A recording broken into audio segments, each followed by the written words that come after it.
सुबह 7 बजे से जारी है। बीजेपी के राष्ट्रीय अध्यक्ष नितिन नवीन के गढ़ माने जाने वाली इस सीट पर मुकाबला बेहद दिलचस्प है। शाम 6 बजे तक 3,79,000 से अधिक मतदाता 25 प्रत्याशियों की किस्मत ईवीएम में कैद करेंगे। मुख्य मुकाबला बीजेपी के नीरज कुमार सिन्हा, आरजेडी की रेखा गुप्ता और जन स्वराज के प्रशांत किशोर के बीच है। 422 मतदान केंद्रों पर सुरक्षा के कड़े इंतजाम किए गए हैं। मतदान के नतीजे 3 अगस्त को घोषित किए जाएंगे। आपको बता दें कि नितिन नवीन पहली बार 2006 में बांकीपुर से उपचुनाव लड़े। तब इस सीट का नाम पश्चिम पटना था और नितिन नवीन के पिता नवीन सिन्हा यहां के विधायक थे। उनके निधन से यह सीट खाली हुई थी। 2006 के उपचुनाव में नितिन नवीन को 76,025 वोट मिले थे। उन्होंने कांग्रेस उम्मीदवार अजय कुमार सिंह को हराया था। बांकीपुर में 30 साल से बीजेपी के विधायक हैं। पार्टी की पकड़ यहां इतनी मजबूत है कि आरजेडी हो या कांग्रेस, महागठबंधन के किसी भी पार्टी के प्रत्याशी पिछले 5 चुनाव में नितिन नवीन को मिले वोटों के आसपास तक नहीं पहुंच सके। अब देखना होगा कि इस बार नतीजे क्या होंगे जब खुद नितिन नवीन या उनके परिवार के लोग मैदान में नहीं हैं।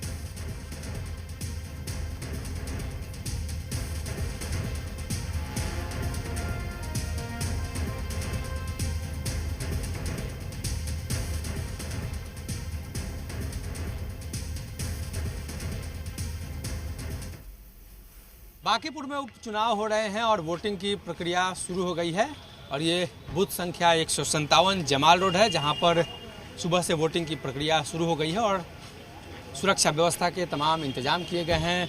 जो अधिकारी हैं वो यहां पर निरीक्षण कर रहे हैं और जायजा ले रहे हैं कि 8 बजे तक का जो वोटिंग की प्रक्रिया है वो किस तरीके से गुजरी और कितना वोटिंग हुआ। इन तमाम चीज़ों की जानकारी ले रहे हैं। सुरक्षा व्यवस्था को लेकर 14 सीआरपीएफ की कंपनियां तैनात की गई है। बिहार पुलिस और विशेष सशस्त्र पुलिस के जवान की भी बड़ी संख्या में तैनाती की गई है। सभी 422 मतदान केंद्रों पर केंद्रीय सुरक्षा बलों की मौजूदगी सुनिश्चित की गई है। पूरे विधानसभा क्षेत्र को 42 सेक्टर में बांटा गया है। प्रत्येक सेक्टर में एक सेक्टर मजिस्ट्रेट और सेक्टर पुलिस पदाधिकारी की तैनाती की गई है। राजधानी पटना में क्विक रिस्पांस टीम के साथ गश्ती दल भी पूरी तरीके से सक्रिय है।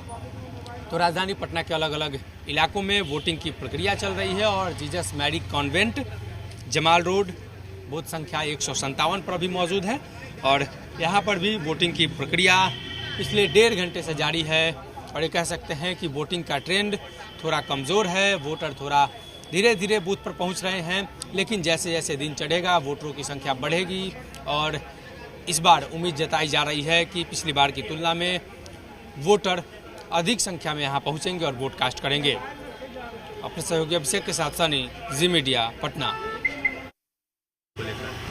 क्या आइए अपना वोट दीजिए, एवरी वोट काउंट्स।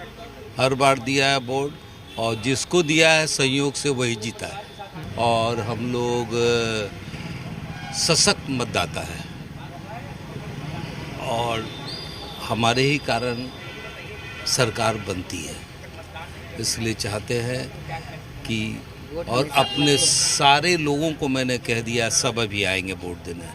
वोटिंग का मुद्दा तो मेन विकास है। मुद्दे तो हैं विकास के ही और देख भी रहे हैं, पटना में देख भी रहे हैं, विकास तो हो ही रहा है। उन्हीं मुद्दों पे दे रहे हैं। जो भी है विकास के लिए करते हैं और इतना हंगामाबाजी करते हैं लोग, वो अच्छी बात नहीं है। व्यवस्था अच्छी है, बहुत अच्छी है। तो बांकीपुर उपचुनाव को लेकर जेडीयू विधायक श्याम रजक से बात की है जी मीडिया संवाददाता ने। श्याम रजक जी हैं, विधायक हैं, जेडीयू के पूर्व मंत्री रहे हैं और श्याम जी आपने अपना वोट कर दिया। वोट हो गया मेरा, मतदान मैंने कर दिया। मैं पहले ही करता हूँ हर बार, इस बार भी पहले। हाँ श्याम जी एक चीज़ देखे हैं कि जो जेनजी लोग हैं वो लोग वोट करने नहीं आ रहे हैं, जबकि अधिक से अधिक 90 लोग वोट आएंगे। अब वोट के प्रति लोगों का जागृति हुई है। सरकार ने, निर्वाचन आयोग ने, सब लोगों ने मतदान करने के लिए बहुत सारे प्रचार किए। आप लोगों का भी सहयोग रहा है। सब लोग आएंगे, अभी तो शुरू हुआ है। अच्छा प्रतिशत वोट होगा यहाँ। कहा जा रहा है कि त्रिकोणीय मुकाबला है, आप किस तरह देखते हैं? मुझे नहीं लगता है कोई मुकाबला है, यहाँ एक तरफा है। यहाँ कहीं कोई लड़ाई नहीं है, कोई संघर्ष नहीं है।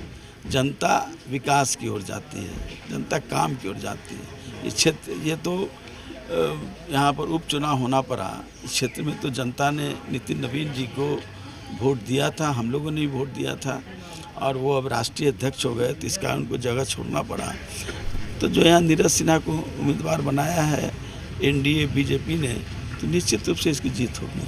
लेकिन ये कहा जा रहा है कि महागठबंधन के उम्मीदवार जो हैं, वो चाहे जनसुराज के जो उम्मीदवार हैं, उनकी भी काफ़ी अच्छी वोटिंग जो है प्रतिशत उनका कहना है कि होगा। सपना पालने के लिए कोई रोक नहीं है, सपना पाले, लेकिन सच्चाई जनता जानती है। जनता के दिल में विकास है, जनता के दिल में एनडीए है, जनता के दिल में नितिन नवीन है, और जनता के दिल में नीरज सिन्हा है। खासतौर पर लोगों का कहना है, कई लोगों का, कि अभी भी कई ऐसे गली नली हैं वो नहीं बने हैं। लोग निश्चित रूप से देश की आज़ादी के बाद से 2005 से जो काम शुरू हुए, आप देख रहे हैं जिस तरह से विकास की झड़ियाँ लगी है, वो अपने आप में आगे हैं। बहुत बचे हैं, वो भी काम हो रहे हैं, अंत नहीं हुआ है, मंजिल अभी बहुत दूर है, लेकिन विकास मंजिल तक पहुंचेगा। और जो भारत विश्व का गौरव बनेगा, उसमें बिहार की प्रथम भूमिका होगी। जनसुराज का आरोप है कि उनके कई समर्थकों को रात में पकड़ लिया गया है, बंद कर दिया गया। इसकी कोई जानकारी नहीं। प्रशासन अपना काम करती है, प्रशासन का अपना काम है, मतदाता नागरिक अपना काम करते हैं, सरकार अपनी काम करती है। तो फिलहाल